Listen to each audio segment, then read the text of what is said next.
Ini yang keempat nih. Ini kan 3 nih kan. Nah ini 1, 2, 3. Setelah Allah mengkunkan, maka terzahilah namanya alam yang keempat, disebut namanya tanzizi muqaddar.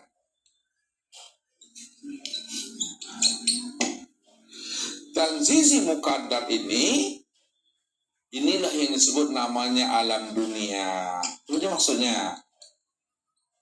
Alam dunia itu disebut namanya alam syariat.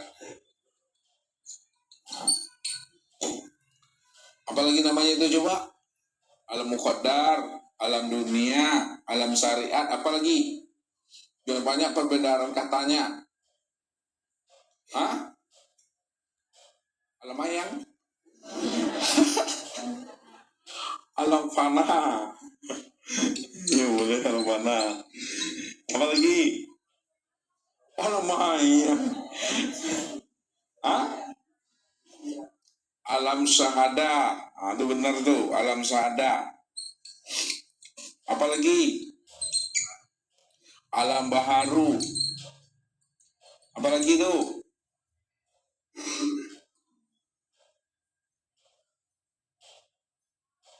Hah? Udah. Alam-alam. Alam nasrul. Apa lagi namanya?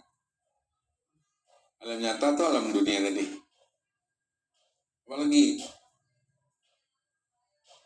Halo? Alam mahfuz. Ini mahfuz. Banyak namanya alamnya. Sebutannya banyak, namanya banyak. Orangnya satu juga tuh. Alam apa? Alam kubur. Malu aku. Aku udah ngantuk nih.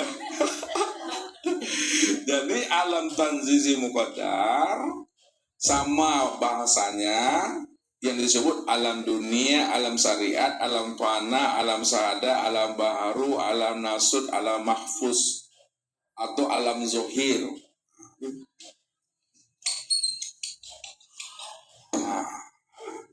Maka Allah zahirkan ini. Untuk apa Allah menzahirkan namanya alam muqaddar ini? Kata Allah, liyabluwakum ayyukum ahsanu amala. Aku ingin melihat, kata Allah. Aku ingin tahu siapa yang paling baik imannya, kata Tuhan.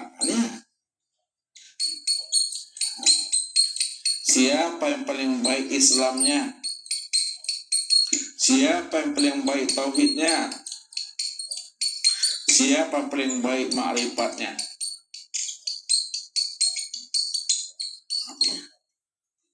Rupanya Allah menciptakan namanya alam dunia, alam muqaddar itu. Allah ingin tahu sejauh mana keimanan Islam, tauhid dan ma'rifat kita kepada Allah. Apakah kita masih bertuhan kepada Allah? Atau kita sudah bertuhan karena nafsu, akal pikir diri kita sendiri? Ini diuji. Maka disitulah rahasia yang Allah katakan. Innal hayatad dunya la'ibun wa lahun wa mal hayatud dunya ilal mata'il ghurur. Apa artinya itu, Ibu? Innal hayatad dunya la'ibun wa lahun. Dewi, Anda tahu. Lemas aku. Apa artinya? Rami, ada catatannya? Tidak ada. Bui. Sesungguhnya kehidupan dunia itu adalah permainan dan senda gurau. Dunia ini penuh dengan onak dan duri. Kalaulah dunia ini penuh dengan onak dan duri, permainan dan senda gurau, maka hati-hati jangan sampai kita ini tergelincir dalam kehidupan dunia. Apa sebabnya? Innal hayatad dunya mata'il ghurur. Sesungguhnya kehidupan dunia, kesenangan dunia itu adalah kesenangan yang fata morgana, menipu Bapak Ibu. Buktinya dunia ini menipu Bapak Ibu. Kita lihatlah yang tinggal di Pekanbaru ini tahun 80-an. Ya, tahun 80-an, kita berada di tahun 80-an. Sekarang Pekanbaru ini telah berada di tahun 2025. Lihat di tahun 80-an Pekanbaru ini gimana keadaannya? Udah beraspal nggak jalan tuh? Belum ada, masih ada aja ciga atau ciga masih mau gantung-gantung monyet simpai namanya, masih bergayung-gayung itu gantung-gantungan tuh. Sekarang lihat apakah baru di tahun 2025 ini makin glowing, makin cantik, makin indah, makin bagus, dan nampak gedung-gedung yang bertingkat. Jalan sudah beraspal, rumah dah rapat benar. Berarti Bapak Ibu, dunia ini ya semakin hari semakin mudah, semakin hari semakin awet, semakin hari semakin remaja. Namun hakikat yang sebenarnya Pekanbaru ini dah tua. Dah tua. Dari mana kita paham bahwa Pekanbaru ini dah tua? Lihat kepada diri sendiri. Kita waktu tahun 80-an berada di Pekanbaru, kita tuh masih anak-anak dan remaja. Sekarang, udah tua kita tuh, itulah menunjukkan. Jadi Pekanbaru secara zahirnya semakin muda, awet dan remaja, kita semakin tua. Lihat di sini badannya. Maka jangan sampai terjadi pada diri kita ini gaya agogo. Jangan. Jangan mingke-mingke, sadar kita akan mati. Dah bawa tanah badannya, ingat itu. Makanya Allah katakan hatta zurtumul maqabir. Sadar kamu, ya, jangan kamu lalai bahwa kamu akan masuk kubur, kata Tuhan. Itulah menandakan dunia ini adalah menipu dia, menunjukkan kepada diri kita ini. Itu mesti dipahami. Disinilah kita mencari jalan pulang dan kembali kepada Allah, Bapak Ibu.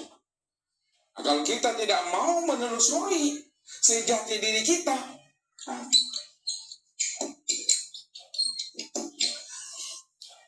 tidak mau kita menelusuri, memahami akan sejati diri kita, maka kitalah nanti yang akan tertipu dalam kehidupan ini.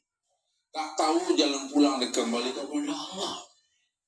Maka wajib kita di dunia ini menuntut ilmu, berguru, cari mursyid. Carilah mursyid yang benar-benar murabbi. Mursyid yang mampu menghantarkan rohani kita, diri kita, untuk usul liqah dengan Allah.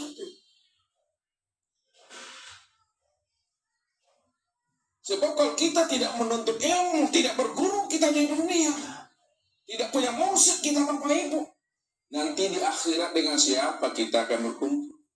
Dengan siapa kita akan berdampingan? Kalau kita tidak punya guru, tidak punya mursyid, dan tidak punya pembimbing yang murabbi, Bapak Ibu.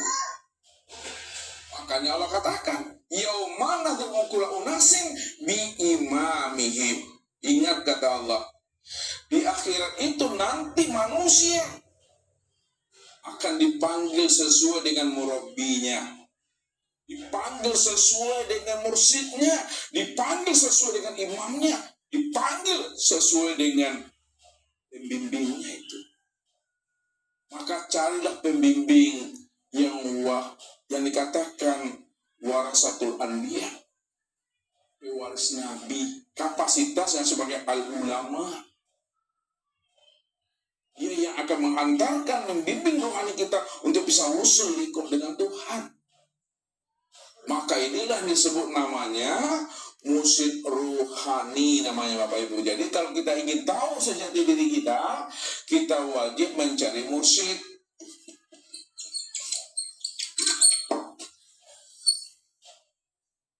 Mursyid itu ada dua. Yang pertama namanya mursyid ruhani, namanya Bapak Ibu. Mursyid ruhani itu kapasitasnya sebagai al-ulama warasatul anbiya. Ulama warasatul anbiya, pewaris nabi.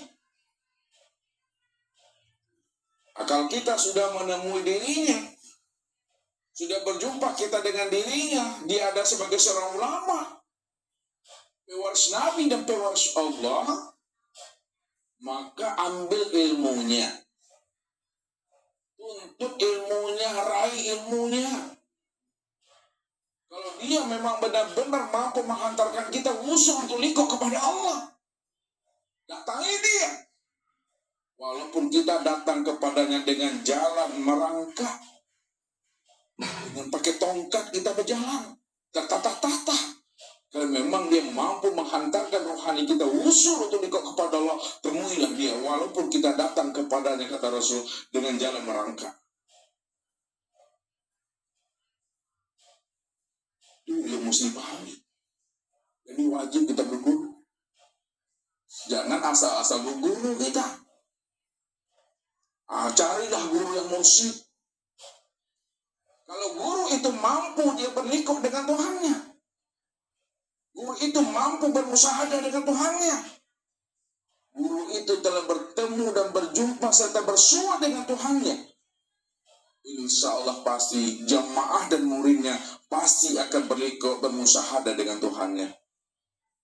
Tapi kalau gurunya belum berliku dengan Tuhannya, gurunya belum bermusyahadah dengan Tuhannya, dipastikan juga jamaah dan muridnya haram noji untuk bisa berliku dan bermusyahadah dengan Tuhannya. Bagaimana mungkin jamaahnya akan bisa menyaksikan Tuhan kalau gurunya belum menyaksikan Tuhan? Bagaimana mungkin jamaahnya akan bisa bertemu dan bersua dengan Tuhannya kalau gurunya belum mampu bertemu dan bersua dengan Tuhannya? Tapi apabila gurunya telah bertemu dengan Tuhan, telah berjumpa dengan Rabb-nya, dipastikan jemaahnya akan bertemu dan bersua dengan Tuhannya itu.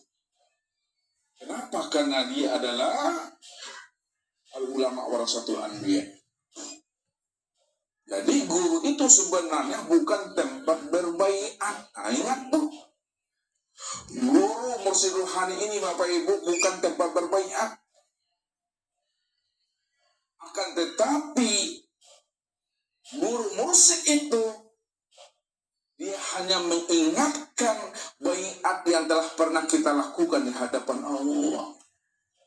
Bukan dia membaiat kita Bapak Ibu, mengingatkan baiat kita yang telah pernah kita lakukan di hadapan Allah. Apa baiatnya Bapak Ibu di hadapan Allah sebelum roh itu dibungkus oleh tubuh jasmani? Tuh dia Bunda nih, alastu birabbikum, kata Tuhan. Bukankah aku ni Rabbmu, kata Allah. Apa jawaban kita? Qalu bala syahidna. Benar ya Allah, engkau adalah Rabb kami, ya Allah, kami yang bersaksi, ya Allah.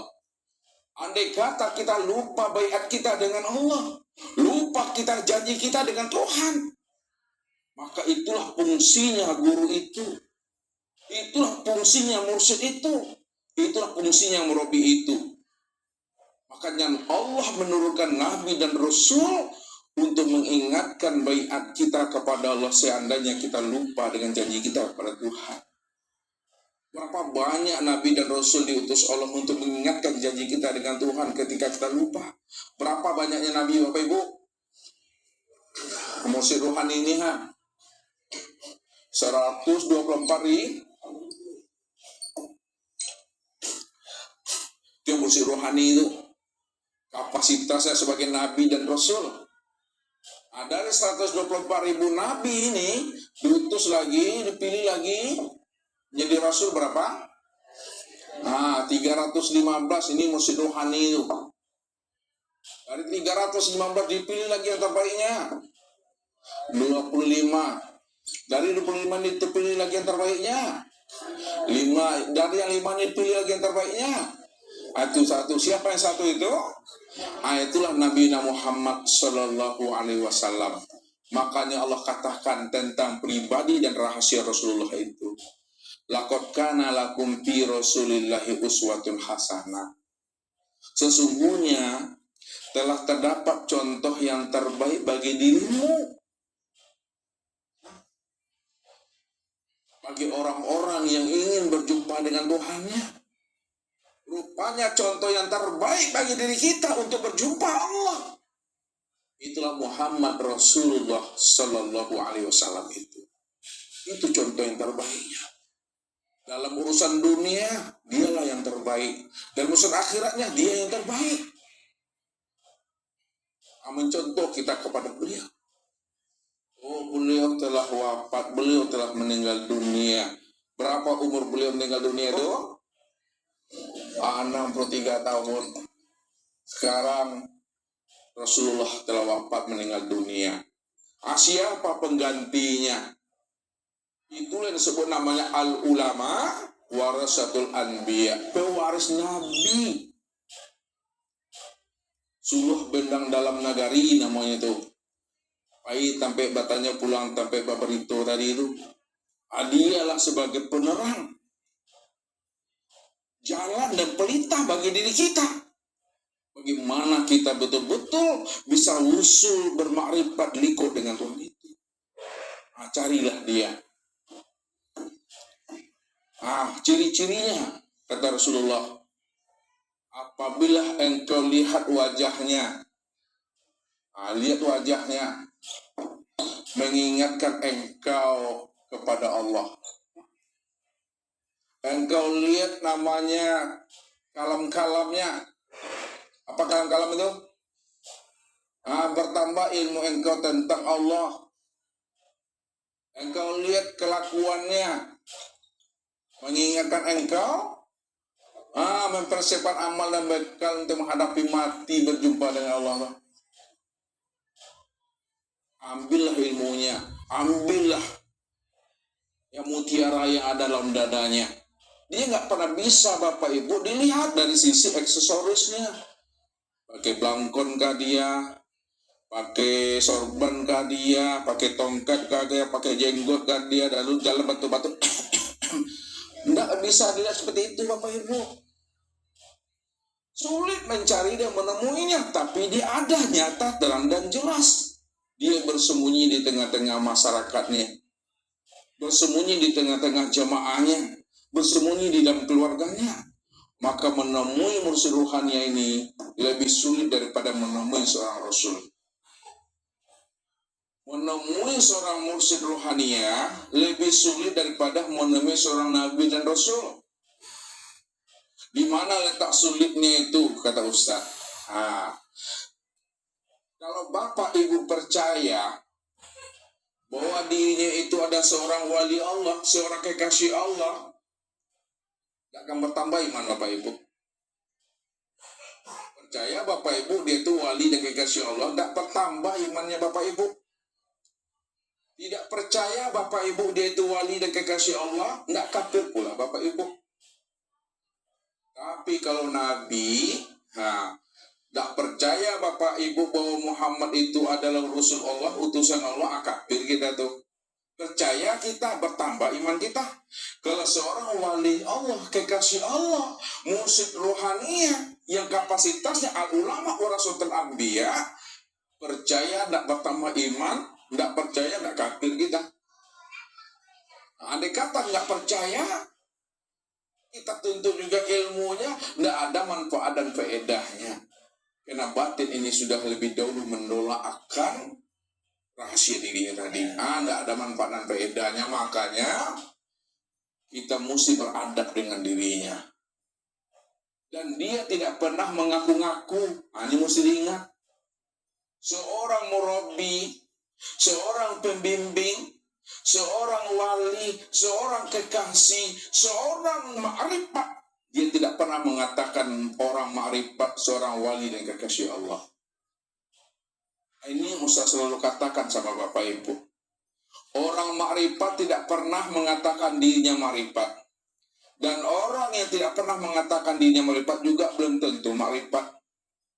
Seorang wali Allah tidak pernah dia menggaung-gaungkan, mengatakan aku ini wali Allah. Dan orang yang tidak pernah mengatakan dirinya wali Allah juga belum tentu wali Allah. Disitulah sulitnya Bapak Ibu untuk mencari dan menemuinya. Sama ibarat mencari mutiara yang berserakan, yang tercecer di gurun pasir. Payahnya Bapak Ibu tuh. Tapi dia ada dekat beserta dirimu. Kamu sudah bertatap wajah dengan dirinya. Musuhannya. Setelah kita dapatkan ilmunya, setelah kita raih ilmunya dengan adab, maka dia akan bukakan jalan bagi kita bagaimana kita ini bisa berjumpa dengan mursyid Rabbaniyah. Ini jalannya Bapak Ibu. Dia pertemukan kita dengan mursyid Rabbaniyah. Ini dia. Siapa mursyid Rabbaniyah itu? Mursyid Rabbaniyah itu Bapak Ibu yang ditunjukinya kepada kita itu tiada lain adalah Nur Muhammad yang ada pada diri Bapak Ibu masing-masing. Mana yang Nur Muhammad yang dikatakan mursyid Rabbaniyah yang ada pada diri Bapak Ibu masing-masing? Inilah yang disebut namanya dengan ruh. Ruh. Itu dia. Maka ini Allah katakan, qad ja'akum rasulun min anfusikum, telah datang kepada kamu seorang rasul dari dalam dirimu sendiri. Ini yang dikatakan Rasul Allah, ini yang dikatakan utusan Allah. Inilah yang dikatakan namanya dengan Nur Muhammad tuh. Makanya Nabi katakan apa? Ana minallah wal mu'minuna minni. Nih. Ana minallah wal mu'minuna minni. Aku langsung daripada zat Tuhan, zat Allah, dan orang-orang yang mukmin sekalian alam asalnya daripada aku. Khalaqtuka li ajli wa khalaqal alam bi ajlika. Aku jadikan Nur Muhammad ini untuk melihat nyatanya akan wajah rupa diriku. Wa khalaqal alam bi ajlika, dan dijadikan alam, dijadikan manusia untuk menyatakan akan dirinya itu. Maka yang dikatakan Muhammad Rasulullah sebagai hakikatnya itu disebut namanya ruh. Yang ruh itu yang disebut namanya Nur Muhammad, bukan Nabi Muhammad Bapak Ibu. Yang salah memahaminya. Ruh itu disebut namanya Nur Muhammad. Nih, kalau kita sudah mengenal rahasia diri kita itu adalah ruh, ruh itu yang katakan namanya Nur Muhammad, maka inilah jalan yang paling dekat bagi kita, jalan yang paling cepat bagi kita untuk kita bisa usul kepada Allah tuh. Kenapa jalan yang paling dekat, jalan yang paling cepat untuk usul kepada Allah? Karena Nur Muhammad ini tiada lain bahagia daripada diri Tuhan itu. Wa ja'alu lahu min ibadi juz'an, bahwa dirimu itu bahagian daripada aku. Kalau dirimu itu bahagian daripada aku, akulah sebenarnya itu dengan Tuhan. Tidak ada siapa-siapa di situ. Disitulah orang telah mengenal Nur Muhammad dan sama dia mengenal Allah. Sudah lihat Nur Muhammad, sudah lihat dengan Allah. Rupanya Allah itu yang sebenarnya yang dikatakan mursyid Rabbaniyah itu Bapak Ibu, nia makrifatnya tuh. Allah itu yang dikatakan mursyid Rabbaniyah. Makanya apa kata Allah? Wa may yudlil falan tajida lahu waliyan mursyidah. Barang siapa yang sesat, maka kemanapun dia pergi untuk minta petunjuk, untuk minta hidayah, maka dia tidak akan pernah menemui seorang wali yang mursyid yang bisa memberi hidayah dan petunjuk.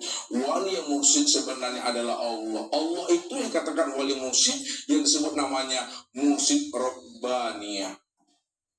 Rupanya mursyid Rabbaniyah itu sudah wujud, nyata, terang, dan jelas menjadi rahasia diri Bapak Ibu masing-masing. Itulah sebenarnya. Jadi berguru ke dalam diri, bermusik ke dalam diri. Berguru ke dalam diri itu tiada lain, itulah musik Rabbaniyah, tiada lain Allah itu sendiri, Bapak Ibu. Orang yang telah mengenal sejati dirinya, itulah orang yang telah mengenal akan Tuhannya itu. Maka kembalinya kepada Allah, kembali dalam keadaan terang, benderang, selamat Bapak Ibu. Itulah makna innalillahi wa inna ilaihi raji'un. Jadi makna innalillahi wa inna ilaihi raji'un, jangan ditunggu berpisahnya ruh dari jasad. Jangan ditunggu ruh itu melepaskan jasmani. Innalillahi wa inna ilaihi raji'un itu maksudnya ketika Bapak Ibu sudah menemui sejatinya diri Bapak Ibu, ketika itu Bapak Ibu udah bertemu tuh, udah pulang tuh, kembali ke Bapak Ibu.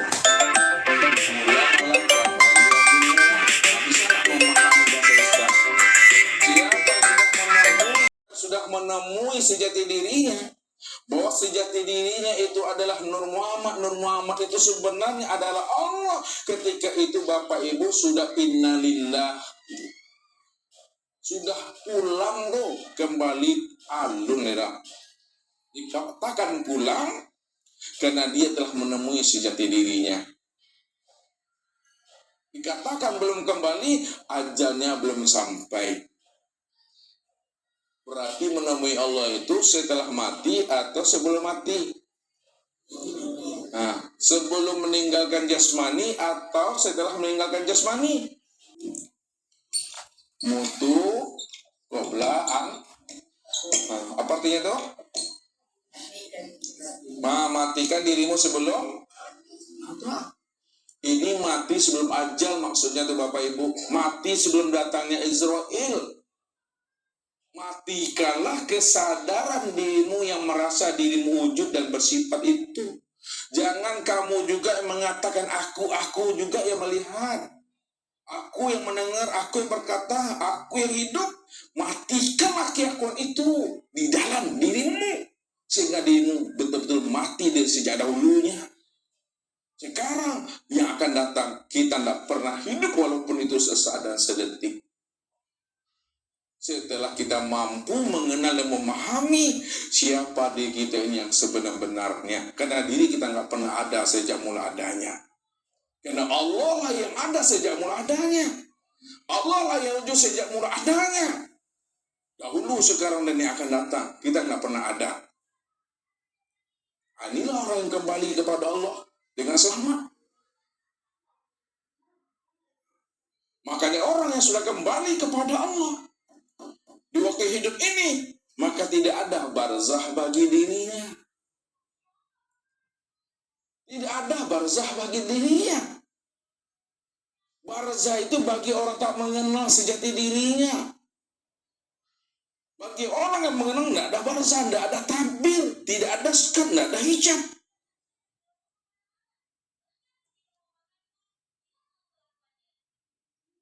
Orang yang tidak mengenal yang Allah barzah Bapak Ibu, yang tak kenal Tuhan yang ada barzah bagi dirinya, terhijab dan terdinding.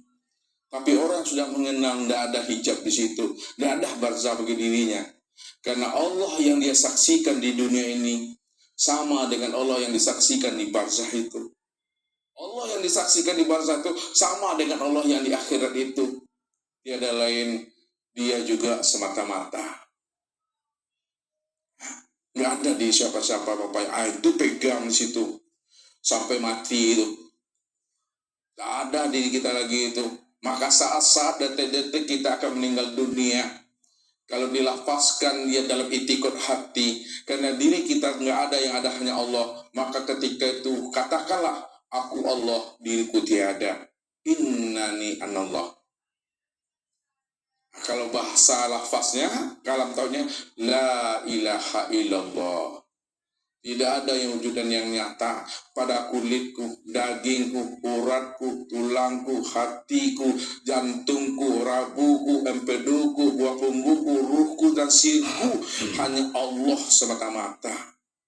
Kalau Allah semata-mata, maka Allah lah yang mengatakan innani anallah itu. Kalau Allah mengatakan innani Allah itu, diterjemahkan dia dalam bahasa syariatnya, aku Allah, diriku tiada, kata Tuhan. Sebenarnya kata-kata itu tidak ada lagi. Orang telah mengenal tidak ada kata dalam lapas Bapak Ibu. Cukup paham dan sadar dia. Itu yang mesti dipahami. Itu yang dikatakan ma'rifat. Jadi ma'rifat itu bukan di kata-kata. Bukan kata-katanya ma'rifat. Baru dikatakan ma'rifat. Bukan kata-kata ma'rifat itu yang dikatakan orang ma'rifat. Orang ma'rifat itu tidak sadar dia bahwa dirinya tidak ada, yang ada hanya Allah. Ketika dia sadar dirinya tidak ada, yang ada hanya Allah, ketika itu hilang dirinya, lenyap dirinya, fana dirinya. Yang ada hanya Allah semata-mata. Apa dasar itu? Tak ada lagi dia mengatakan aku ni ma'rifat. Tidak ada lagi. Hilang, lenyap di situ. Rupanya Allah itu tidak pernah datang, tidak pernah kembali. Bapak Ibu tidak pernah hidup dan tidak pernah mati. Apa amin bahasa Ustaz? Bapak Ibu ini sebenarnya tidak pernah hidup dan tidak pernah mati. Sebab kalau katakan hidup, hidupnya dihidupkan, matinya dimatikan. Hakikatnya kalau hidup dihidupkan, mati dimatikan. Hakikatnya sebenarnya Bapak Ibu tidak pernah hidup dan tidak pernah mati. Begitu apalagi? Ya tidak ada ucapan dan kata-kata itu. Diam sajalah Bapak Ibu. Jalani aja lah hidup ini dengan baik. Kok sampai masalahnya matinya oleh Tuhan Pujulai. Jadi jangan disebut itu juga lagi. Ya, jangan disebut itu. Itu aja bangsanya, nikmati aja jalan ini hidup nih ya. Inilah proses perjalanan pulang dan kembali kepada Allah ya Bapak Ibu. Jadi wajib kita berguru, wajib kita menuntut ilmu, wajib kita punya mursyid biar tahu jalan pulang dan kembali kepada Allah. Rupanya mursyid Bapak Ibu itu tiada lain adalah Tuhan itu sendiri. Baru kita bisa mengatakan Allah itu sebagai mursyid yang sejati. Setelah kita paham dia cuma yang wujud dan yang ada, dia yang katakan waliul mursyid itu. Wali yang mursyid hanyalah Allah. Di situ Allah menjelaskan dirinya sebagai wali mursyid. Allah waliul muttaqin. Allah waliul mu'minin. Allah waliul muhsinin. Apa artinya itu? Allah waliul muttaqin. Allah bagi orang yang beriman. Allah waliul muttaqin. Allah bagi orang yang bertakwa. Allah waliul muhsinin. Allah bagi orang yang berbuat baik. Dia yang wali itu. Nah, setelah paham kita ya udah cukup sadari saja. Artinya sebut namanya kesadaran Tuhan. Ya, nah, kembali kita dari alam tanzizi muqaddar, baru masuk dia ke barzah. Nah, ini bahasanya aja Bapak Ibu. Dari muqaddar ini yang kelima namanya apa? Barzah. Barzah. Tapi orang yang beriman tidak ada barzah bagi dirinya. Tidak ada hijab, tidak ada tabir. Ada di barzah, baru masuk ke hisab. Dia kena hisab.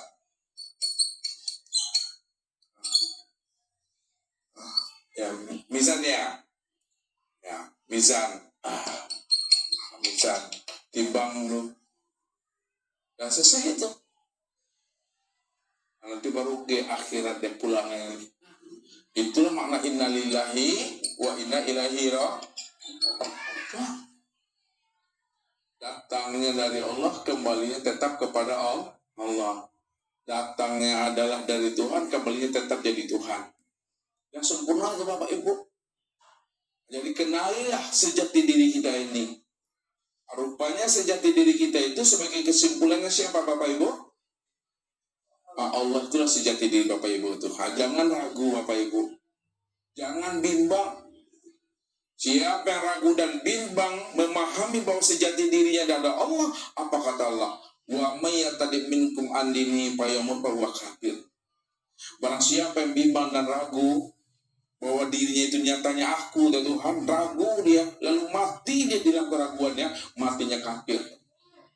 Makanya Allah katakan ulaika alladzina kafaru bi ayati rabbihim wa liqaihi fa habitat a'maluhum fala nuqimu lahu yaumal qiyamati wazna.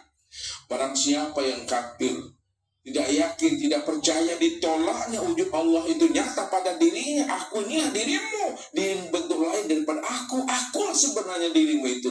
Ditolaknya, maka seluruh amalnya batal.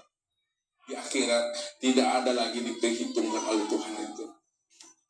Itulah orang sangsara di dunia, sangsara di akhirat, neraka dimu tempat itu Bapak Ibu. Dan panik pula aku. Itu saja Bapak Ibu yang dirahmati Allah. Mudah-mudahan Allah berikan kita anugerah pemahamannya supaya kita sadar siapa diri kita yang sebenarnya.